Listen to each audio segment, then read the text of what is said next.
പരിശുദ്ധ പരമ ദിവ്യകാരുണ്യത്തിന് എന്നേരവും ആരാധനയും സ്തുതിയും പുകഴ്ചയും ഉണ്ടായിരിക്കട്ടെ. പരിശുദ്ധ പരമ ദിവ്യകാരുണ്യത്തിന് എന്നേരവും ആരാധനയും സ്തുതിയും പുകഴ്ചയും ഉണ്ടായിരിക്കട്ടെ. പരിശുദ്ധ പരമ ദിവ്യകാരുണ്യത്തിന് എന്നേരവും ആരാധനയും സ്തുതിയും പുകഴ്ചയും ഉണ്ടായിരിക്കട്ടെ. ഒരാളെയും തിരുത്താൻ പോവാതിരിക്കുക. വലിയ പ്രശസ്തനായിട്ടുള്ളൊരു മോട്ടിവേഷൻ സ്പീക്കറിൻ്റെ മറ്റുള്ളവരുടെ മുൻപിൽ നമ്മളുടെ ഒരു വില കൂടാനായിട്ടുള്ള, മറ്റുള്ളവർക്ക് നമ്മളോട് അട്രാക്ഷൻ വരാനായിട്ടുള്ള വഴികളിൽ ഒന്നായിട്ട് പറഞ്ഞു തരണ മാർഗം അതാണ്. ഒരാളെയും തിരുത്താൻ പോവാതിരിക്കുക. അതോടുകൂടെ ഇവരാരും നമുക്കെതിരാവില്ല, ഇവരെല്ലാവരും നമ്മളുടെ കൂടെ നിൽക്കും. അയാൾ പറഞ്ഞു തരണ കാര്യമാണ്. തിരുത്താൻ പോവാതിരിക്കുക. അവരവരായിരിക്കുന്ന രീതിയിൽ വിടാനായിട്ട് അയാൾ ഓർമ്മപ്പെടുത്തുമ്പോൾ ഇന്നത്തെ വചനം നമ്മളോട് പറയും, തിരുത്തണതൊക്കെ ഒക്കെയാണ്, പക്ഷേ കുരുടനായിട്ടുള്ള ഒരാൾ എങ്ങനെയാണ് കുരുടനെ വഴി കാണിക്കുക? വചനത്തിലെ വിശുദ്ധ പൗലോസ് അപ്പോസ്തലനാണ് ശക്തമായിട്ട് ഇത് ചോദിക്കുന്നത്. ഒരുവനെ വിധിക്കാൻ നീ ആരാണ്? അവൻ വീഴുകയോ നിൽക്കുകയോ ചെയ്യുന്നത് അവൻ്റെ ദൈവത്തിൻ്റെ മുൻപിലല്ലേ? അവർക്കറിയാലോ, കർത്താവിനറിയാം അവൻ്റെ വഴി ശരിയാണോ തെറ്റിപ്പോയിട്ടുണ്ടോ. നമ്മൾ മാറി നിന്നുകൊണ്ട് നമ്മളുടെ ആംഗിളിൽ നിന്ന് നോക്കി അവൻ തെറ്റാണോ ശരിയാണോ അറിയാതെ ഇങ്ങനെ വിധിച്ചുകൊണ്ടിരിക്കുന്നതിൽ എന്തർത്ഥമുള്ളത്? അവൻ വീഴുന്നതോ നിൽക്കുന്നതോ അവൻ്റെ ദൈവത്തിൻ്റെ മുൻപിലല്ലേ? എന്നിട്ട് ഒരു കാര്യം കൂടി കൂട്ടിച്ചേർക്കും അദ്ദേഹം, നീ അവനെ വിധിക്കുമ്പോൾ ഓർക്കണം, നീ എന്താണോ തെറ്റാണെന്ന് അവനെക്കുറിച്ച് വിധിച്ചത് അതേ തെറ്റ് തന്നെ നീയും ചെയ്യുന്നുണ്ടല്ലോ. ഇന്നത്തെ സുവിശേഷത്തിൽ കർത്താവ് അത് കുറച്ചുകൂടെയൊക്കെ ഒന്ന് ഇലാബറേറ്റായിട്ട് പറഞ്ഞു തരും. അവൻ്റെ കണ്ണിൽ കരടായിരിക്കണേ, തിരുത്താൻ പോകുന്ന നിൻ്റെ കണ്ണിലോ തടിക്കഷ്ണമായിരിക്കണേ. എന്നിട്ടാണോ നന്നാവണമെന്ന് നമ്മൾ നിർബന്ധം പിടിക്കണേ? ഗാന്ധിജിയുടെ അടുത്ത് ഒരു കുഞ്ഞിനെയും കൊണ്ട് അമ്മ വരുന്നു. മഹാത്മാ, ഇവൻ ഒരുപാട് പഞ്ചസാര തിന്നും, അതുകൊണ്ട് ഇവനോടൊന്ന് പറഞ്ഞ് ഉപദേശിച്ച് നേരെയാക്കണം. അതായിരുന്നു അമ്മയുടെ ആഗ്രഹം. ഗാന്ധി പറയുന്നുണ്ട്, ഒരാഴ്ച കഴിഞ്ഞ് വരൂ, ഞാൻ അപ്പോൾ ഇവനായിട്ട് സംസാരിച്ചോളാം. ഇത്തിരി നീരസത്തോടെയാണെങ്കിലും അമ്മ തിരിച്ചുപോയി. ഒരാഴ്ചയ്ക്ക് ശേഷം വന്ന് വീണ്ടും പറയുന്നുണ്ട്, ഇവൻ കൂടുതൽ പഞ്ചസാര തിന്നുന്നു, ഒന്ന് പറഞ്ഞ് ഉപദേശിക്കണം. ഒരിത്തിരി നേരം ആ കുഞ്ഞിനോട് കൂടെ ഇരുന്ന് കാര്യങ്ങളൊക്കെ പറഞ്ഞ് ഉപദേശിച്ചു കൊടുത്തു. ആ കൊച്ച് അമ്മയോടൊന്ന് പറയുന്നുണ്ട്, ഞാനിനി പഞ്ചസാര അധികം കഴിക്കില്ല. അമ്മ വന്നിട്ട് പറയുന്നുണ്ട്, കഴിഞ്ഞ ആഴ്ച ഇത് പറഞ്ഞിരുന്നെങ്കിൽ അവൻ ഒരാഴ്ച മുന്നേ നന്നാവുമായിരുന്നില്ലേ? ഗാന്ധി പറയുന്നുണ്ട്, കഴിഞ്ഞ ആഴ്ചയിൽ ഞാനും ഒരുപാട് മധുരം തിന്നുന്ന ഒരാളായിരുന്നു, ഇപ്പോൾ മുഴുവനായിട്ട് ഒഴിവാക്കിയിട്ടുണ്ട്. ചില മനുഷ്യരൊക്കെ എന്ത് ഭംഗിയായിട്ടാണ് വചനം ജീവിച്ചുകൊണ്ടിരിക്കണതെന്ന് ആലോചിച്ച് നോക്കി. നിന്റെ കണ്ണിൽ തടിക്കഷ്ണം ഇരിക്കുന്നിടത്തോളം കാലം നിനക്ക് മറ്റൊരുവൻ്റെ കണ്ണിലെ കരടെടുത്ത് കളയട്ടെ എന്ന് പറയാനായിട്ടുള്ള അവകാശം ഇല്ല എന്നേ. അതിന് നിന്റെ കാഴ്ച ആദ്യം തെളിയണം, നിന്റെ കണ്ണ് തെളിയണം, നിന്റെ ജീവിതം ശുദ്ധീകരിക്കപ്പെട്ടിട്ട് വേണം നീ മറ്റൊരാളെ തിരുത്താൻ പോകാൻ. വീടിൻ്റെ അകത്ത് ഇത് എത്രമാത്രം പ്രധാനപ്പെട്ട കർത്താവിൻ്റെ ഉപദേശമാണെന്നറിയാവോ? സ്വയം ഒന്ന് ആലോചിച്ച് നോക്ക്. കുഞ്ഞുങ്ങളെ ഇങ്ങനെ കുറ്റം പറഞ്ഞുകൊണ്ടിരിക്കുമ്പോൾ നമ്മൾ കുഞ്ഞുങ്ങളായിരുന്ന ഇതേ പ്രായത്തിൽ നമ്മളെങ്ങനായിരുന്നു എന്ന് ആലോചിച്ച് നോക്കണ്ടേ? പഠിക്കുന്നില്ല എന്നും കുസൃതി കാണിക്കുന്നുവെന്നും തിരിച്ചു പറയുന്നു എന്നൊക്കെ പറയുമ്പോൾ ആ പ്രായത്തിൽ അതിനേക്കാൾ കൂടുതലായി നമ്മൾ നമ്മുടെ മാതാപിതാക്കന്മാരെ വല്ലാതെ വിഷമിപ്പിച്ചിട്ടുണ്ടല്ലോ.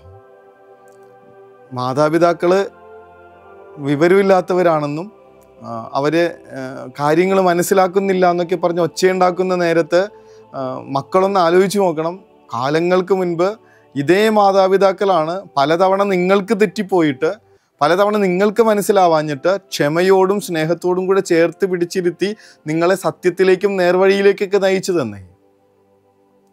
ഒരു അപ്പം വന്നിട്ട് കൊച്ചിനോട് പറയുന്നുണ്ട്, നീയൊക്കെ ഇങ്ങനെ നടന്നോ, നിൻ്റെയൊക്കെ പ്രായത്തിൽ നെഹ്റുവിനൊക്കെ ഒന്നാം റാങ്ക് ആയിരുന്നു ക്ലാസ്സിൽ, 1ാം റാങ്ക്, അത്രയും മാർക്ക് കിട്ടുമായിരുന്നു. കൊച്ചപ്പം തന്നെ തിരിച്ചപ്പനോട് പറയുന്നുണ്ട്, അപ്പൻ്റെ പ്രായത്തിൽ നെഹ്റു ഇന്ത്യയുടെ പ്രധാനമന്ത്രിയായിരുന്നു. ചിരിക്കാനായിട്ടുള്ള കാര്യം എന്നതിനേക്കാൾ ചിന്തിക്കാനുള്ള കാര്യമാണിത്.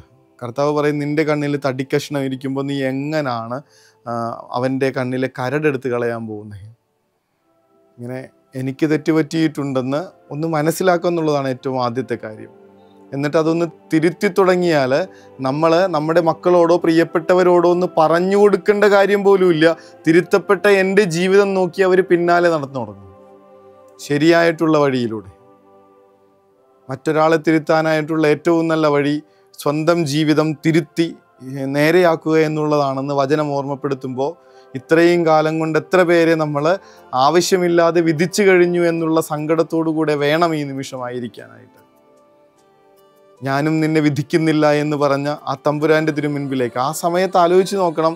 ഈ ലോകത്ത് ഏത് മനുഷ്യനെയും വിധിക്കാനും മാത്രം ഹൃദയത്തിൽ നൈർമല്യമുള്ള കർത്താവാ പറയണേ, ഞാനും നിന്നെ വിധിക്കണില്ല.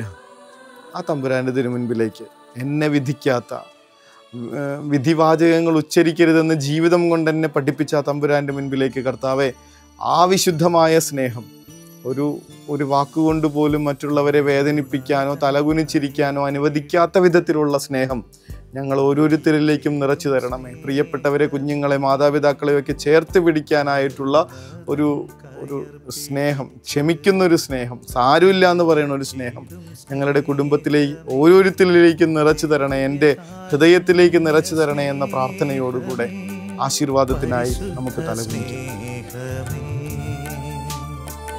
ദിവ്യകാരുണ്യ സ്നേഹമേ, പരിശുദ്ധ സ്നേഹമേ,